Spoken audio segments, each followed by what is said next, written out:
Assalamualaikum warahmatullahi wabarakatuh. Sebelumnya perkenalkan, nama saya Anisatul Margiah dengan NIM 10120101010.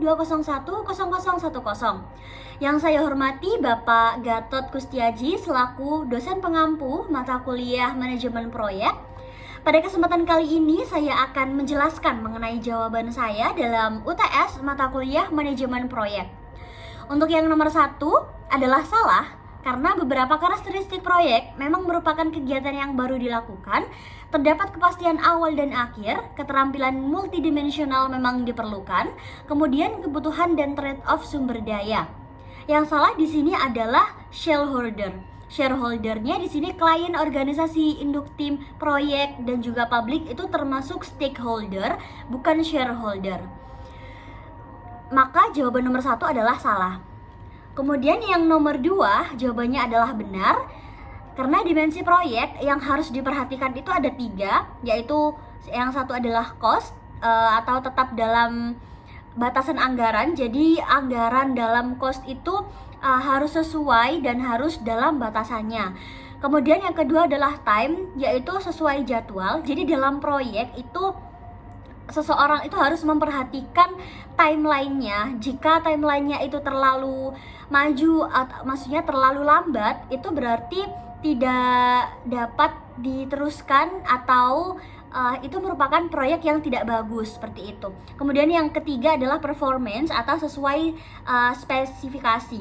Jadi kalau misalnya suatu proyek itu bisa dilihat atau kita harus fokus dalam yang ketiga itu adalah performance-nya. Apakah performance-nya dari sebuah proyek ini bagus atau tidak? Karena 3 hal yang tadi disebutkan, cost, kemudian time, dan juga performance, itu adalah hal terpenting yang harus diperhatikan. Seperti itu. Jadi nomor 2 kesimpulannya adalah benar. Kemudian yang nomor 3 jawabannya juga benar, karena manajemen proyek adalah perencanaan, pengorganisasian, pengarahan, dan pengendalian sumber daya perusahaan untuk jangka pendek. Nah, mengapa disebut jangka pendek? Karena memang sebuah proyek ini biasanya dilakukan hanya sementara atau dalam periode tertentu. Sebuah proyek tidak akan dijalankan sampai sangat lama, jadi memang harus ada waktu yang benar-benar jelas bahwa sebuah proyek itu akan selesai pada waktu kapan, seperti itu. Kemudian nomor 4 jawabannya juga benar. Faktor yang menyebabkan peningkatan manajemen proyek antara lain yang pertama adalah product life cycle atau pemampatan pada siklus hidup produk. Kemudian yang kedua adalah kompetisi global atau global competition. Yang selanjutnya adalah ledakan pengetahuan atau knowledge explosion. Kemudian perampingan perusahaan dan juga peningkatan fokus pelanggan atau customer focus. Yang selanjutnya adalah perekonomian berkembang pesat. Nah, itu adalah yang menyebabkan mengapa manajemen proyek itu mengalami peningkatan dan harus ada manajemen proyek. Seperti itu. Nah, kemudian yang nomor 5 adalah jawabannya benar. Work package adalah level terendah dalam WBS. Kemudian level ini berorientasi hasil. Yang pertama adalah mendefinisikan pekerjaan atau what, kemudian mengidentifikasi waktu penyelesaian sebuah paket pekerjaan atau how long, seberapa panjang, seperti itu. Kemudian mengidentifikasi anggaran yang terkait dengan waktu. Kemudian itu yang dinamakan dengan cost ya, karena cost dia berhubungan dengan anggaran. Kemudian yang selanjutnya adalah mengidentifikasi sumber daya yang dibutuhkan, dalam artian how much, berapa banyakkah sumber daya yang dibutuhkan. Kemudian yang selanjutnya adalah identifikasi seseorang yang bertanggung jawab atas pekerjaan. Siapa saja yang bertanggung jawab dalam pekerjaan itu atau dinamakan who, seperti itu. Maksudnya di dalam work package ini adalah sebuah kesatuan di mana proyek itu akan berjalan, itu di dalamnya terdapat beberapa hal tadi seperti what, how long, cost, how much, dan who, seperti itu. Nah, kemudian yang nomor 6 ada 3 teknik penjadwalan proyek. Nah, sebenarnya 3 penjadwalan proyek ini bisa disesuaikan dengan kebutuhan. Apakah proyek itu membutuhkan sesuatu yang seperti apa, itu bisa kita pilih seperti itu untuk penjadwalnya. Ada 3 teknik penjadwalan proyek. Yang pertama adalah Gantt chart, kemudian yang kedua adalah Critical Path Method atau CPM, dan yang ketiga adalah Program Evaluation dan Review Technique atau PERT. Nah, mungkin saya akan jelaskan satu persatu. Untuk yang pertama adalah Gantt chart. Gantt chart ini sebuah teknik penjadwalan proyek dengan menggunakan sumbu vertikal sebagai aktivitas dan horizontal sebagai waktu.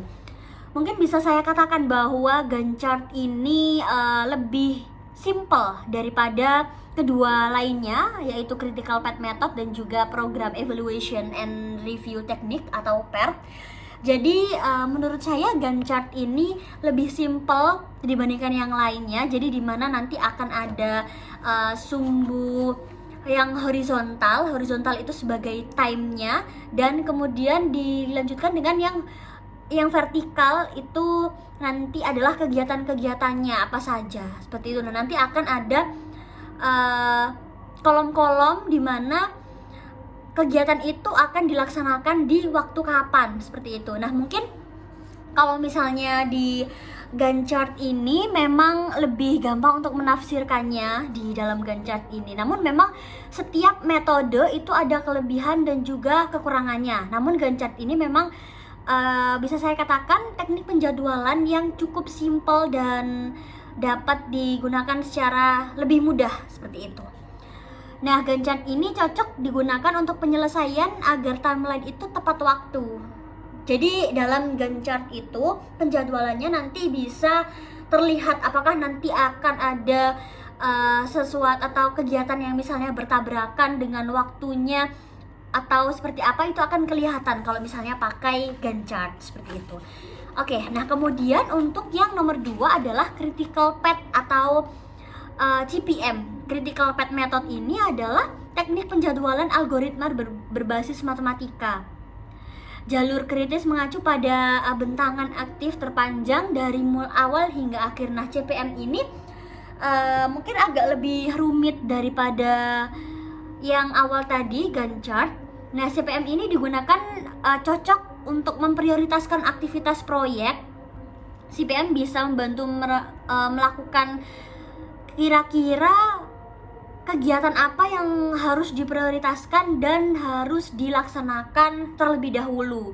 Nah, kalau misalnya sebuah proyek itu membutuhkan sesuatu yang menemukan sesuatu yang lebih urgent atau memprioritaskan hal-hal itu, cocok menggunakan teknik Critical Path Method ini. Dan kemudian yang ketiga adalah Program Evaluation and Review Technique atau PERT, yaitu sebuah program yang telah digunakan untuk memperkirakan waktu yang dibutuhkan dalam menyelesaikan aktivitas. Nah, sebenarnya untuk Program Evaluation and Review Technique atau PERT ini itu agak mirip dengan programnya atau tekniknya Critical Path Method tadi, namun PERT ini lebih cocok digunakan untuk mengelola aktivitas proyek yang tidak pasti. Mungkin ada perbedaan kebalikannya dari Critical Path Method. Kalau misalnya Critical Path Method tadi itu untuk memperkirakan atau mengelola aktivitas yang sudah pasti, tapi kalau misalnya di PERT itu memperkirakan, jadi lebih ke masih belum pasti proyeknya itu, kegiatannya itu apa saja, seperti itu kalau misalnya di PERT. Untuk yang selanjutnya adalah nomor 7. Nomor 7 ini ada 2 pertanyaan, A dan juga B. Untuk yang A adalah menentukan biayanya. Nah, ini saya gambarkan terlebih dahulu critical path-nya di sini, kemudian network-nya dari A, B, ke D, kemudian ke E sampai dengan ke C. Dan juga ini sudah ada critical path-nya dari A ke B, ke D, ke F, ke G, dan juga ke H. Nah, semuanya ditambah totalnya adalah 28.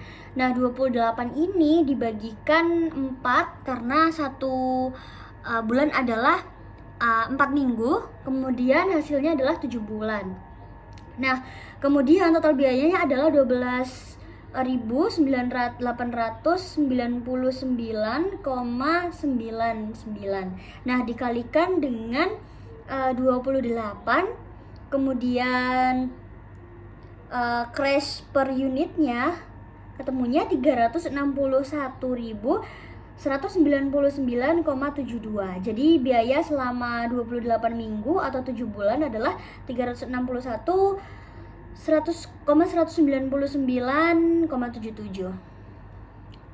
Nah, kemudian yang B di sini sebenarnya disuruh untuk membuat tabel sebelum crash dan juga setelahnya. Tetapi ini saya gabung karena untuk mempersingkat waktunya. Yang di sini adalah sebelumnya dan kemudian di tabel sebelah sininya itu yang sesudahnya. Jadinya akan ada tabel-tabel tambahan di sini yang untuk waktu percepatannya dan juga biaya percepatannya. Seperti itu.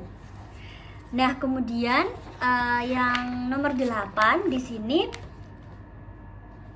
saya sudah menuliskan untuk apa-apa saja yang diketahui, namun memang waktunya masih belum mencukupi untuk saya menjawab semuanya dan juga grafiknya. Jadi saya masih menuliskan yang diketahui, kemudian rumus-rumusnya, dan serta saya sudah menggambar tabel-tabelnya saja. Seperti ini. Kemudian ada juga perhitungan dari mulai A sampai G, namun saya masih belum sempat untuk melanjutkan hingga akhir karena keterbatasan waktu. Baik, itu saja yang bisa saya sampaikan. Kurang lebihnya saya mohon maaf. Wassalamualaikum warahmatullahi wabarakatuh.